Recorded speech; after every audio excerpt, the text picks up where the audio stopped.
په ننګرهار کې د بهرنیو وارداتو د مخنیوي لپاره په لومړي ځل د یو ورځني چرګوړو د تولید لړۍ پیل شوه. د ننګرهار د کانال رئیس وایي چې په دغه پروژه 1.5 میلیون امریکایي ډالر لګښت راغلی او 400 کسان به پکې په کار مصروف شي. په دې پرانیسته کې د کرنې وزارت مسلکي معین وویل چې په دې برخه کې د پخوا په نسبت هیواد مو خودکفا شوی او دې برخې ته به هم ځانګړی پام وکړي تر څو شته ستونزې حل شي.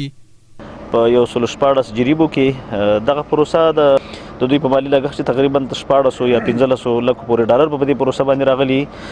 په دې منظور جوړه شو چې موږ په دغه بخش کې خپل هیوادوالو ته داسې څه په لاس باندې ورکو چې دوی ورته ډېره اړتیا لري.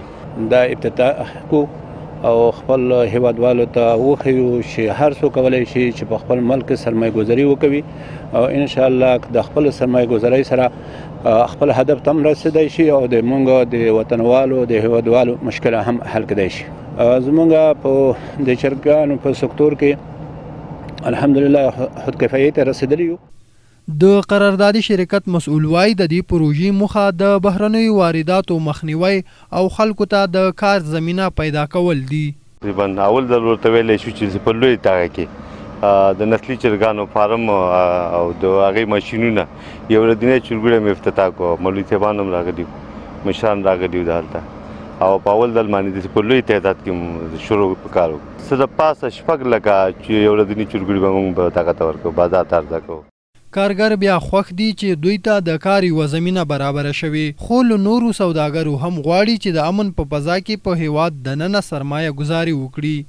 او ډیر خوشاله یم چې خپل حلاله نفقه ګټو دغلته یو بس د خپل کار نه ډیر خوشاله یم. ګزارانو باندې نه مداخله ده چې نور به چې دغسې یو کارونه جوړ شي چې خلکو تر کار زمینه برابره شي. باید موږ خپل تولید پیدا کړو، خپل فارمران ته ګټه ورکړو، خپل فارمران تازه چرګوړی ورته پیدا کړو، ورته ورکړو ورته چې هم فارمر خوشحاله شي هم مطلب زموږ غریبانانو ورونو ته کار به کې پیدا شي. ډېر ښه کاروبار دی انشاءالله چې دغسې نور کاروبار زمینه برابره شي، ځوانان پکې مصروفه شي، خارج ملکونو نه خلاص شي، بس خپل افغانستان کې کاروباري.